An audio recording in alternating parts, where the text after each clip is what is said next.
Hello बच्चों। अब मैं आज आपके लिए लेकर आया हूँ लेक्चर नंबर 2 रियल नंबर्स का। लास्ट क्लास में हमने बेसिकली आप ये मान सकते हो कि एलसीएम एचसीएफ निकालना सीख लिया था और मतलब बेसिक बेसिक बातें पढ़ी थी चैप्टर के बारे में। आज थोड़ा सा पहले हम इसे कुछ क्वेश्चन सॉल्व करेंगे और क्वेश्चन सॉल्व करने के बाद थ्योरम आगे की पढ़ना चालू करेंगे। क्वेश्चन जो सॉल्व करेंगे उसमें पहला क्वेश्चन है, फाइंड LCM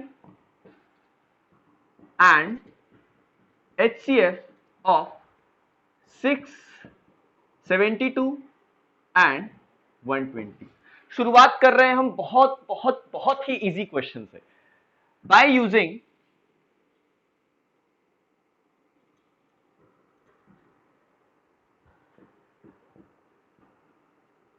प्राइम फैक्टराइजेशन। हम यहां पर क्या यूज कर रहे हैं? Prime factorisation. और फिर हम इसको निकालने की कोशिश कर रहे हैं। देखो बच्चे, 6 2 into 3, दैट्स इट। होगा कि नहीं होगा? 72, चलो निकाल लेते 72 का प्राइम फैक्टर। पहले 2 से, 2 3 6, 2 6 12, 18, 2 9, 3 3 3 1। तो मैं क्या लिख सकते हैं यहां से? 2 का क्यूब इंटू 3 का स्क्वायर लिख सकते हैं। 120 के लिए क्या लिख सकता हूं मैं यहां पर? अगेन 120 के लिए 260, 230, 215, 3 5 5 1। ये हो जाएगा 2 का क्यूब इंटू 3 इंटू 5। ये हमारे तीनों के आ गए प्राइम फैक्टर। सबसे पहले हम क्या निकालेंगे? एचसीएफ, क्यों? तो बहुत ही आसान है निकालना। मैंने क्या सिखाया था लास्ट क्लास में आपको? कॉमन देख लो भाई, तीनों में क्या क्या कॉमन है। तीनों में 8 2 इसमें भी 3 बार आया, मतलब एक बार तो आया ही आया है और एक बार यहां भी आया है, तो एक 2 कॉमन है।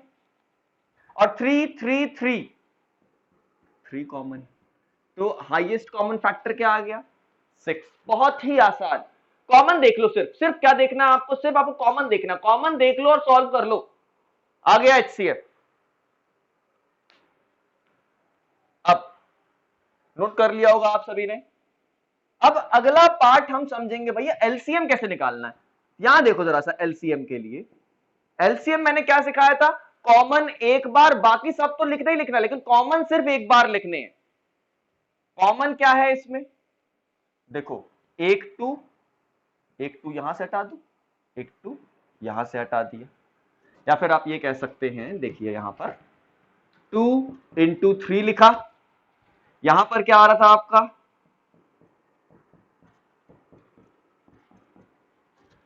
और यहां पर भी क्या आएगा?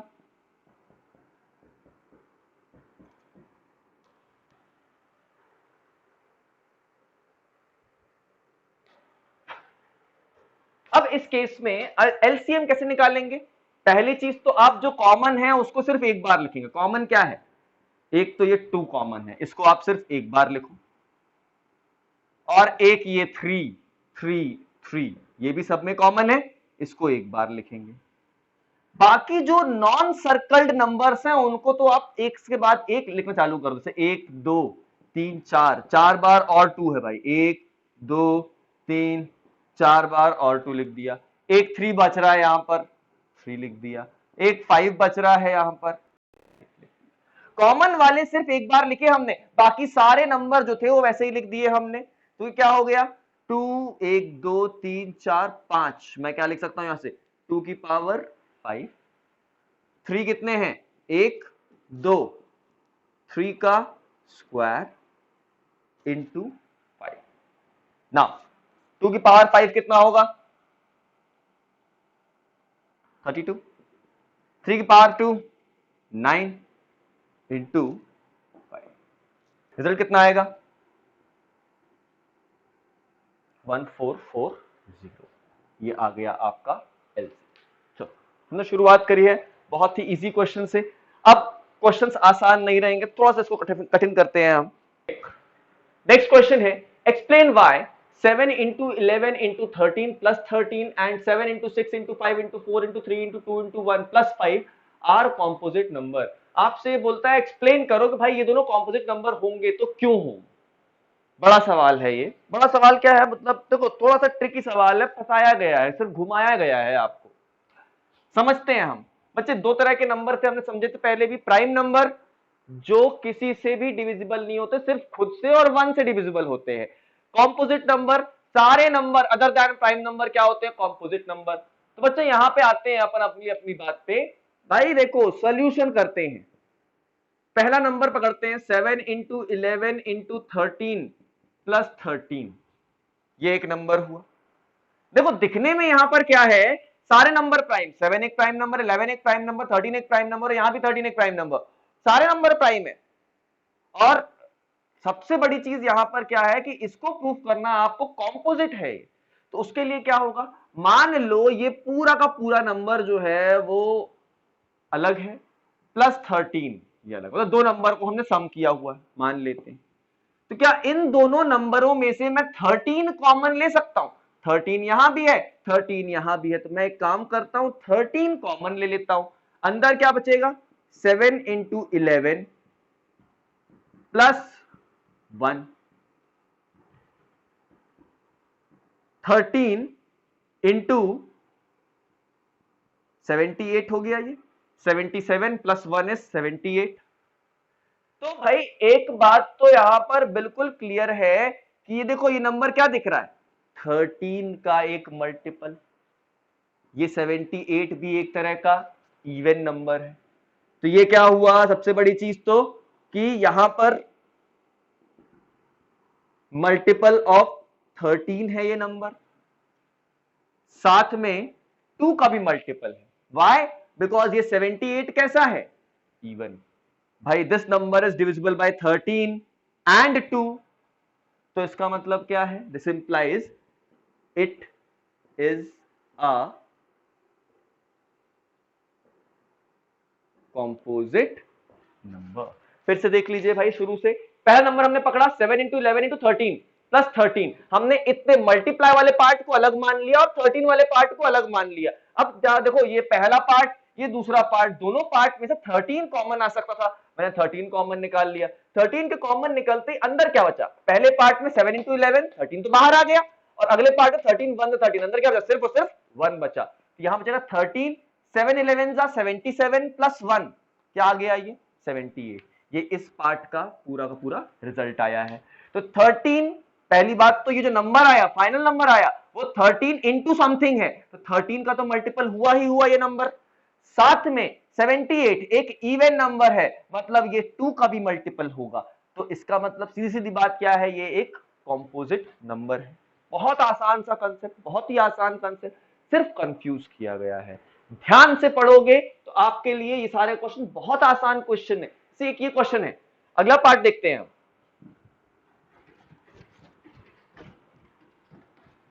फिर से सेकेंड नंबर लिखना चालू करता हूं मैं, 7 into 6 into 5 into 4 into 3 into 2 into 1 plus 5। फिर से ट्रिक क्या थी, इसको पहला नंबर मान लो, इसको दूसरा नंबर मान लो। अब क्या दोनों में से कुछ कॉमन आ सकता है, हाँ, क्या दिख रहा है यहां, कॉमन 5, तो निकाल लो कॉमन 5 बाहर। अंदर क्या बचा, 7 into 6 into 4 into 3 into 2 into 1 plus 1। ये पहले वाले पार्ट से, ये दूसरे वाले पार्ट से। अब इसको सॉल्व कर लीजिए, 42 इंटू 24 प्लस 1, 42 इंटू 24 कितना होगा, 42 24, 4 टू 8, 4 16 प्लस 4 20, 4 टू 8 1008, ये जाएगा 5 1008 प्लस 1 इज 1009। अब भाई ये 1009 आ गया है, तो भाई यहां देखो सबसे बड़ी चीज, ये नंबर 5 का एक मल्टीपल है। तो मतलब मैं कह सकता हूं this number is a multiple of 5। Multiple of 5 है 1009। मैं कहता हूं अगर मान लो कि 1009 हो सकता है आपका प्राइम नंबर हो या फिर नॉन प्राइम हो, देखा जाएगा, पता नहीं, हमें उससे फर्क ही नहीं पड़ रहा यार। ये 5 का मल्टीपल है, मतलब ये नंबर कैसा है, कॉम्पोजिट नंबर। भाई एग्जाम में बैठ के हम थोड़ा निकालेंगे 1009 के भाई फैक्टर क्या है, क्या वो 1009 प्राइम नंबर है, नॉन प्राइम नंबर है। अरे क्या करना हमें, ये नंबर 5 से डिविजिबल है, मतलब ये कॉम्पोजिट नंबर है। पिछला वाला नंबर भी 78 तो इवन दिख रहा था, इसलिए हमने किया, जरूरी नहीं था वो वहां 78 को इवन दिखाना या नहीं दिखाना।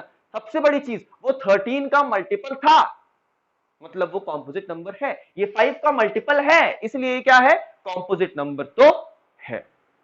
क्लियर हो गया ये कंसेप्ट, नोट कर लीजिए इसको।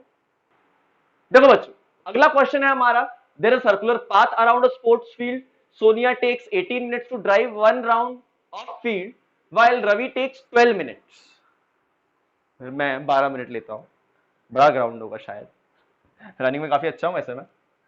सपोज करो दोनों स्टार्ट करते हैं सेम पॉइंट पे और सेम टाइम पे और सेम डायरेक्शन में भी मूव कर रहे हैं, after how many minutes will they meet again. Same direction वाला पॉइंट मैंने काट दिया, बहुत बड़ा हो रहा था क्वेश्चन मेरे बोर्ड के लिए। तो बच्चों इसके लिए क्या करना पड़ेगा, भाई देखो सीधी सीधी बात ये है कि अगर मान लो उनको स्टार्ट पॉइंट पे ही दोबारा मिलना है, तो सिंपल सा कंसेप्ट लगाओ कि भाई दोनों लोग दौड़ना चालू करें और दौड़ते दौड़ते दौड़ते दौड़ते वापस से इक्वल टाइम होना चाहिए जिस टाइम में दोनों के दोनों स्टार्ट पॉइंट पे आए।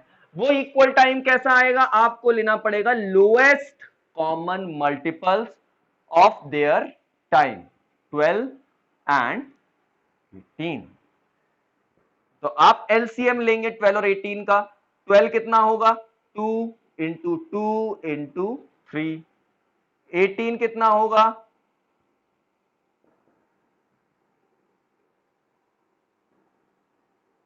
2 इंटू 3 इंटू 3। तो बच्चे मैंने सिखाया था आपको एलसीएम में क्या करते हैं, जो कॉमन है उसको एक बार और बाकी सब लिख डालना है। कॉमन क्या है, एक 2 दो 2, ये दो 2 कॉमन है, 2, एक 3 दो 3, ये दो 3 कॉमन है, एक बार बचा क्या, एक बार 2 और एक बार 3 बचा, इंटू 2 इंटू 3, 2 3 जा 6, 2 3 जा 6, 6 जा 36 मिनट। राउंड कितने हो जाएंगे, जो आपकी सानिया है वो सिर्फ 2 राउंड ले पाएगी, 18 2 जा 36, जबकि जो रवि है मतलब कि मैं कितने राउंड ले लूंगा, मैं 3 राउंड ले चुका होऊंगा तब तक, काफी तेज हूं मैं। ठीक है, चलो अब बच्चों हम आगे बढ़ते हैं, ये तो क्वेश्चंस हो गए, आप अपने एक्सरसाइज बुक पे सॉल्व करते रहिए, तब तक आगे बढ़ते हैं हम नेक्स्ट थ्योरम पे। हम आते हैं थ्योरम 1.3 पे। बच्चों थ्योरम 1.3 जो है एक बहुत ही सिंपल सी थ्योरम है और इसका जो प्रूफ है वो पेपर में नहीं आता, बोर्ड पर्पस के लिए बिल्कुल जरूरी नहीं है, पर फिर भी हमें एक बार प्रूफ करके देखना चाहिए, कंसेप्ट बिल्डअप होते हैं और इस कंसेप्ट के बेस पे अभी मैं आपको, जब आप एकेडमी में आएंगे तो उसमें आपको मैं एक एमसीक्यूज की पूरी पूरी वर्कशीट दूंगा। वो वर्कशीट जो है वो इस कंसेप्ट और कई सारे छोटे छोटे कंसेप्ट जो कि आपके बोर्ड में तो नहीं आते हैं, पर वो छोटे छोटे कंसेप्ट आपने कहीं ना कहीं पढ़े जरूर होते हैं और उस कंसेप्ट के बेस पे वो वर्कशीट सॉल्व होती हैं, जिससे कि आपके ओलंपियाड्स जो होते हैं, जैसे चाइनीज ओलंपियाड हो गया, आपका जो इंटरनेशनल मैथ्स ओलंपियाड होता है, Indian maths olympiad, Ramanujan Olympiads हो गए, एनटीएससी एग्जाम्स हो गए, ये सारे के सारे एग्जाम्स में यही सब क्वेश्चंस के कंसेप्ट आते हैं।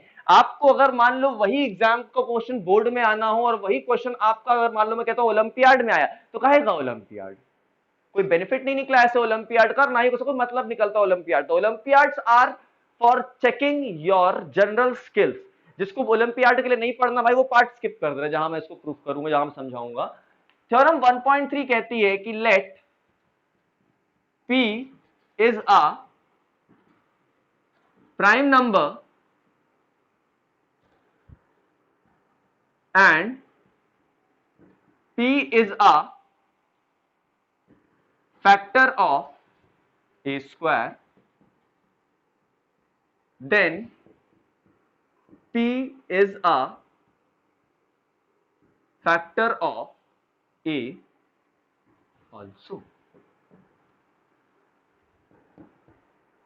प्रूफ समझते हैं, इसका मतलब यह है कि अगर मान लो कोई एक प्राइम नंबर है P, 2 3 5 7 कोई भी प्राइम नंबर, और अगर वो मान लो क्या है आपका ए स्क्वायर का फैक्टर, तो बिल्कुल लाजमी सी बात है कि वो क्या होना चाहिए, फैक्टर ए का भी होना चाहिए। अज्यूम करते हैं 1 मिनट के लिए, लेट एक कॉम्पोजिट नंबर ए लिया मैंने, उसको मैं क्या लिख सकता हूं, prime number 1 multiplied by prime number 2 multiplied by prime number 3, ऐसे लिख सकता हूं, लाइक 6 2 into 3। हर नंबर को हम कई, देखो theorem 1.2 fundamental theorem of algebra क्या कहती है, अरिथमेटिक क्या कहती है, वो यही कहती है कि किसी भी नंबर को हम क्या कर सकते हैं, 2 और मोर देन 2 प्राइम नंबर, किसी भी कॉम्पोजिट नंबर को 2 और मोर देन 2 प्राइम नंबर्स के मल्टीपल की तरह लिख सकते हैं हम। तो भाई ये composite number prime number 1 prime number 2 prime number 3 and so on, ऐसा हो सकता है। तो बच्चे एक बात बताओ मुझे, ए स्क्वायर कितना होगा, P1 into P2 into P3 so on multiplied by again P1 into P2 into P3 and so on. हो सकता है, बिल्कुल हो सकता है। तो बच्चे एक बात बताओ मुझे, क्या मैं ए स्क्वायर कैसे लिख सकता हूं, P1 square into P2 square into P3 square. अब सिंस P जो है मेरा वो क्या है, फैक्टर है ए स्क्वायर का, मतलब P इज इधर P1 और P2 और P3 और एंड सो ऑन। मतलब P क्या है, या तो वो P1 है या P2 है या P3, इनमें से कोई एक हो सकता है। तो इसका मतलब बिल्कुल सिंपल भाषा में ये हुआ कि P is a factor of A also, because A में भी तो P1 P2 P3 ही है, यहां P1 स्क्वायर है। तो यार एक बार मैंने समझा उस P1 को, भाई 2 हो 2 स्क्वायर हो 2 क्यूब हो 2 की पावर n हो, 2 तो एक फैक्टर है ना, 2 square is not a prime number but 2 is a prime number. तो P1 स्क्वायर प्राइम नंबर थोड़े, लेकिन P1 तो एक फैक्टर हुआ ना, बस वही एक फंडा है। फिर से बता दे रहा हूं, ये बोर्ड के लिए जरूरी नहीं। स्टार्ट। चलो बच्चों अगली बात पे हम आते हैं, थ्योरम 1.4 जो कि कहता है कि √2 इज एन इरैशनल नंबर। आपको ये प्रूफ करना है, तो इसको जो हम प्रूफ करेंगे तो हम करेंगे बाय कॉन्ट्राडिक्शन मेथड। प्रूफ किससे करोगे आप, बाय कॉन्ट्राडिक्शन मेथड। यहां पे आप क्या करोगे, आप अपनी ही बात से कॉन्ट्राडिक्ट करेंगे, मतलब जो कहा गया है स्टेटमेंट उसको आप कॉन्ट्राडिक्ट करोगे और प्रूफ करोगे। चलो हम इसका प्रूफ देखते हैं। अब बच्चे ये बात याद रखना, ये बोर्ड एग्जाम्स के लिए जरूरी है। ऐसे बहुत से क्वेश्चन हो सकते हैं, मतलब खाली √2 ही नहीं, √3 भी पूछ लेगा, √5 पूछ लेगा, 5 माइनस √3 2√3, ऐसे बहुत सारे नंबर। सबको बताऊं कैसे प्रूफ करना, बहुत आसान है। एक बार समझ लोगे तो पूरी लाइफ पे आपको आसान लगेगा ये चीज। भाई देखो हम मानते हैं let √2 is a rational number. हमने क्या किया, कॉन्ट्राडिक्ट कर दिया अपनी बात से। कोई थ्योरम कहता है इरैशनल, हम बोलते नहीं, अरे अरे थ्योरम झूठ बोल रहे हैं, गलत हो रहा है, गलत है। असली क्या है, अरे मानो भाई रैशनल है, हमने मान लिया। तो इसका मतलब क्या हुआ भाई, √2 को मैं क्या लिख सकता हूं, P/Q के फॉर्म में लिख सकता हूं। अब यहां पर क्या होंगे, where P and Q are integers and Q is not equal to 0। और ऑल्सो हम ये भी मान लेते हैं P एंड Q आर को प्राइम। उम्मीद करता हूं आप सभी को को प्राइम का मतलब पता होगा। को प्राइम का मतलब ऐसे नंबर जो अलग अलग प्राइम नंबर हो, 2 3 को प्राइम है, 2 5 को प्राइम है, 3 5 को प्राइम है। जो दो अलग अलग प्राइम नंबर होते हैं वो को प्राइम होते हैं। अच्छा 2 और 3 में क्या कॉमन आ सकता है, सिर्फ 1, कुछ नहीं। दो प्राइम नंबर का कॉमन फैक्टर सिर्फ 1 हो सकता है, उसके अलावा कुछ नहीं हो सकता है। तो भाई P और Q क्या है, को प्राइम हो गए, और P और Q इंटीजर्स भी हैं और Q 0 के बराबर भी नहीं है। चलिए तो मैं क्या लिख सकता हूं यहां से, दिस इंप्लाइज, इस Q को यहां ले जाऊं मैं, P is equal to √2 times Q। आगे क्या करेंगे हम, दोनों तरफ आप क्या कर दो, स्क्वायर कर दो। तो ये क्या हो गया, P square is equal to 2q²। इसका मतलब ये है कि पी स्क्वायर कोई एक 2 का मल्टीपल है, 2 is a factor of P square. और थ्योरम 1.3 फिर से देखो, थ्योरम इंपॉर्टेंट थी 1.3, सो प्रूफ इंपॉर्टेंट नहीं था। थ्योरम 1.3 क्या कहती है, अगर पी स्क्वायर का 2 एक फैक्टर है, दिस इंप्लाइज, यहां मैं कह सकता हूं 2 is a factor of P square, therefore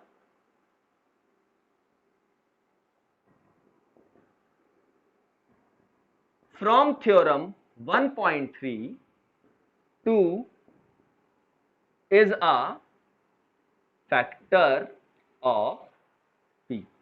भाई साहब सीधी सीधी बात यह है, अगर p स्क्वायर का फैक्टर 2 है तो p का फैक्टर भी क्या होगा, 2 होगा। ये बिल्कुल जेन्युइन बात है। और ऐसा क्यों हो रहा है, थ्योरम 1.3, 5 मिनट रिवाइंड कर लो आप अपना वीडियो, आपको अपने आप समझ में जाएगा ऐसा क्यों हो रहा है फ्रॉम थ्योरम 1.3। चलो इसको रब करता हूं मैं। बच्चे मेरे पास जगह थोड़ी कम है, इसलिए आप थोड़ा एडजस्ट करेंगे, अपनी नोटबुक में ध्यान देते रहेंगे और प्लीज पैरेलली नोट करते रहेंगे। अच्छा, 2 जो है वो p का फैक्टर है, मतलब मैं p is equal to 2k लिख सकता हूं, p is equal to 2k। अब आप क्या करो, put value of p in p square is equal to 2q²। आप p is equal to 2k इस जगह पर पुट कर दीजिए, तो ये क्या हो जाएगा, 2k का whole square is equal to 2q²।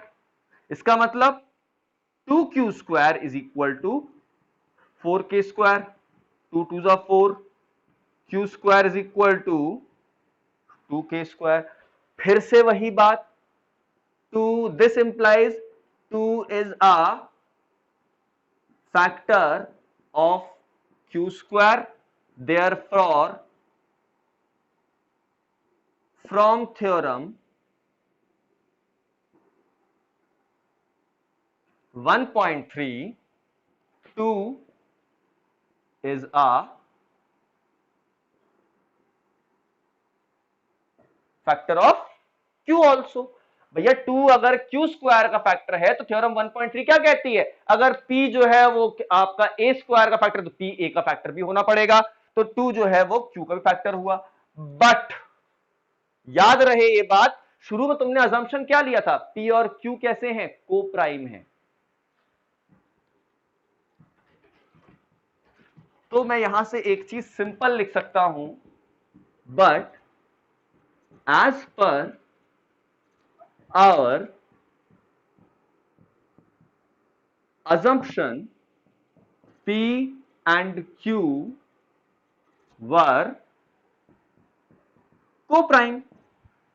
But यहां तो दोनों के 2 एक फैक्टर है, P का भी फैक्टर 2 है, Q का फैक्टर भी 2 है। This implies our assumption is wrong या फिर was wrong and √2 is an irrational number, hence proved। Clear हुई बात भाई हमारा। अच्छा देखो एक बात याद रखना, अजम्पशन का एक पॉइंट गलत मतलब पूरा अजम्पशन गलत। मतलब कोई आपका अगर पहचान वाला, उसने उसकी एक बात झूठी निकली, मतलब आप क्या मान लेते हो, अरे वो झूठा ही है, सारी बातें झूठी उसकी, सब झूठ सब झूठ, कुछ सच नहीं बोला उसने, गलत है। ठीक, सेम तरीके से अजम्पशन का एक पार्ट भी गलत हो गया मतलब पूरा अजम्पशन ही गलत था, वरना गलती कैसे। भाई मैथ्स का तो सिंपल रूल है, या तो सब चीजें सही होंगी सब चीजें गलत होंगी। अगर आपके क्वेश्चन का एक पार्ट भी गलत तो आंसर तो गलत आएगा ही आएगा ना।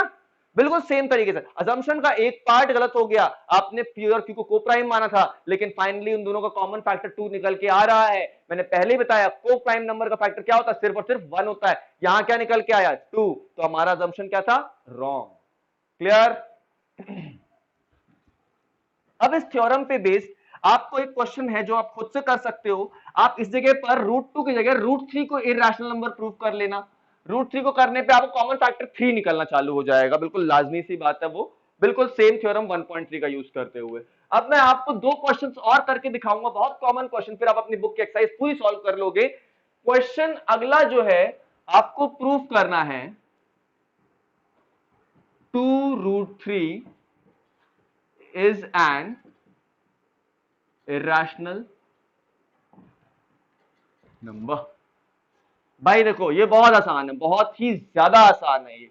अगर आपको √2 और √3 प्रूफ करते आता है तो आपके लिए दिस इज लाइक हलवा, हलवा, सूजी का हलवा, मूंग दाल का हलवा, टेस्टी टेस्टी हलवा। चलिए तो वही 2√3 की बात करेंगे हम। तो फिर से क्या करोगे, काम तो वही करना, कॉन्ट्राडिक्शन, कॉन्ट्राडिक्शन के अलावा दूसरा काम नहीं हो सकता यहां पर। चलिए सो यहां पे कह सकते हैं कि late 2√3 is a rational number, therefore 2√3 is equal to कैसे लिख सकते हो आप, p by q। अजम्पशन याद रखना है, अज्यूम क्या किया, where p and q are integers and q is not equal to 0 and also p and q are co-prime। आप चाहो तो इसको ऐसे भी लिख सकते हो, p and q are co-prime integers and q is not equal to 0, ऐसे भी लिख सकते हो, कोई गलत नहीं है उसमें। ये आपका क्या है, अजम्पशन। तो भाई एक बात बताओ मुझे, क्या मैं लिख सकता हूं यहां से √3 is equal to p upon 2q, since p integer, q integer, 2 भी एक तरह का इंटीजर, तो p अपॉन 2q क्या हुआ, रैशनल नंबर। इससे क्या आप बोल सकते हो, √3 is a rational number, but हमको ये पता है कि but we know that √3 is an irrational number. ये तो हमको पता है, आपने जैसे √2 प्रूफ किया था, √3 प्रूफ कर सकते हो ना, करके देख लेना एक बार, नहीं बनेगा तो कमेंट करना, यूट्यूब का वीडियो है हमारा, या फिर आप ऐप में देख रहे हो, आप ऐप में डाउट पोर्टल या चैट सेक्शन में कमेंट कर सकते हो। यूट्यूब में अगर आप देख रहे हो तो यूट्यूब पे आप कमेंट सेक्शन होता है, आप वहां कमेंट कर सकते हैं। अच्छा हाँ, बताने के लिए मैं भूल गया तो बताना, हमारा ये जो चैनल है, हमारा इंपल्स एकेडमी के नाम से यूट्यूब में भी चैनल है, इसको मैक्सिमम से मैक्सिमम शेयर करिए इस वीडियो को और हमारे चैनल को, जिससे कि अपन मैक्स टू मैक्स ज्यादा से ज्यादा बच्चों तक इस फैसिलिटी को, इस फ्री ऑफ कॉस्ट फैसिलिटी को और इस बेसिकली नॉलेज को स्प्रेड कर पाए, ज्यादा से ज्यादा लोग इसका बेनिफिट ले पाए। बिकॉज क्या हो रहा है इस समय पर, भाई देखो क्वारंटाइन चल रहा है, सब कुछ बंद है, बट स्टिल एजुकेशन जिसको चाहिए है, एजुकेशन के लिए कोई भी बंदिशें नहीं होती हैं।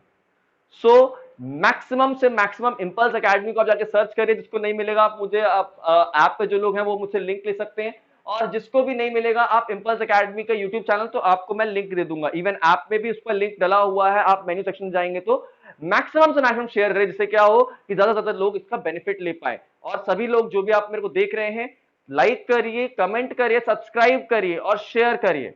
जिस सब्सक्राइब करने से क्या होगा, जितने भी वीडियोस और भी इसके अपार्ट जो मोटिवेशनल वीडियोस वगैरह आएंगे वो आपके डायरेक्टली यूट्यूब में आएंगे, motivational videos, career guiding videos, आने वाले जो एग्जाम्स होते हैं उनको क्रैक करने की ट्रिक्स एंड टेक्निक्स की वीडियोस, वो सारी वीडियोस आपको यूट्यूब में मिलेंगी। तो क्या होगा, उससे आपको काफी ज्यादा बेनिफिट मिलेगा। तो लाइक करिए, शेयर करिए, सब्सक्राइब करिए हमारे चैनल को, और हाँ सब लोग बोलते हैं प्रेस द बेल आइकन। चलिए ठीक है, आगे बढ़ता हूं मैं। भाई देखो डस्टर भी गिर गया यार, तो भाई यहां पर क्या हो गया, 2√3 एक इरेशनल नंबर हमने प्रूफ कर दिया, इरेशनल नंबर। तो यहां से हम कह सकते हैं this implies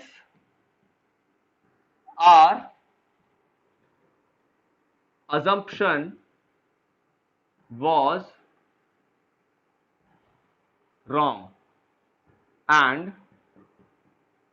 2√3 is an irrational number। 3√5 के लिए आप ट्राई करेंगे, होमवर्क मान लीजिए इसको। अगला जो मैं क्वेश्चन लिख रहा हूं बच्चे, आप एक बार पहले वीडियो को वहीं पर क्वेश्चन देख के पॉज करिएगा और एक बार खुद से ट्राई करने की कोशिश करिएगा क्या आपको बनता है वो क्वेश्चन। अगर हाँ तो वेरी गुड, अगर नहीं बनता है तब फिर आप वीडियो को प्ले करिएगा और उसके आगे फिर इस मेथड को देख लीजिए कैसे हमें सॉल्व करना है। नेक्स्ट क्वेश्चन में लिख रहा हूं,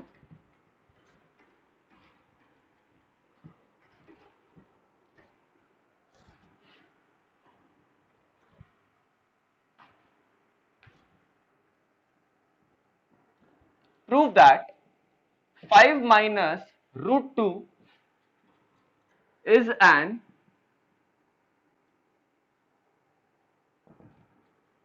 irrational number। पॉज कर लीजिए, 10 मिनट का टाइम अपने आप से लीजिए और उसको सॉल्व कर लीजिए। जैसे आप प्ले करेंगे तो सॉल्यूशन मिल जाएगा आपको, इसका सॉल्यूशन देखेंगे हम। फिर से करना क्या है, contradiction. Let 5 minus root 2 is a rational number. अब बच्चे मैं assumption बार बार नहीं लिख रहा हूं, वही सेम assumptions रहेंगे। where p and q are co-prime integers and q not equal to 0 blah blah blah blah blah same. यहां क्या लिखेंगे अपन, सेम, ठीक है। अब यहां पर देखिए भाई, अगर 5 minus root 2 एक रैशनल नंबर है, मतलब एज पर assumption 5 minus root 2 is equal to p upon q। As पर assumption p और q को प्राइम है, q नॉट इक्वल टू 0 है। तो एक बात बताइए मुझे, थोड़ा रीअरेंज करते हैं, तो ये हो जाएगा 5 minus p upon q on rearrangement is equal to √2। ये √2 यहां गया, माइनस √2 से प्लस √2, ये पूरा p by q यहां आ गया तो माइनस p by q। तो एक बात बताओ मुझे, 5/1 लिख सकता हूं 5 को मैं, ये एक रैशनल नंबर माइनस ये एक रैशनल नंबर, इसका मतलब 5 minus p by q is a rational number। This implies √2 is a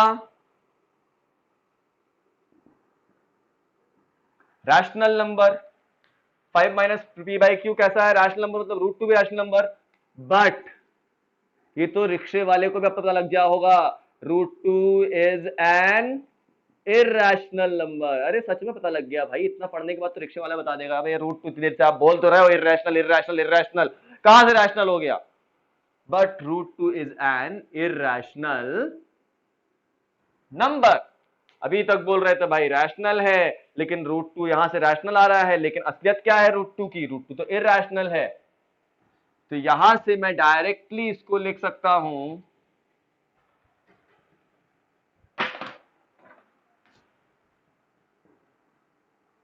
thus our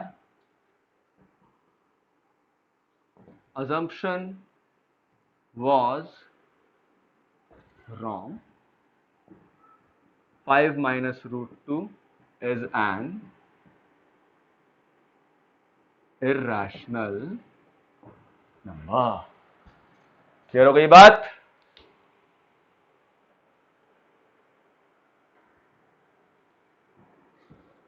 चलो बच्चों, आज के लिए इतना ही, अगली क्लास में हम मिलेंगे इसके और भी कुछ कॉन्सेप्ट्स लेके। तब तक के लिए आप लोग इसके अपनी एक्सरसाइज, अपने बुक की एक्सरसाइज सॉल्व करिए, वर्कशीट्स जो असाइनमेंट में सेक्शन में आ रही हैं उनको सॉल्व करिए, और हाँ लाइक करो, शेयर करो, कमेंट करो भाई, यूट्यूब चैनल है हमारा, ठीक है। Okay, thank you.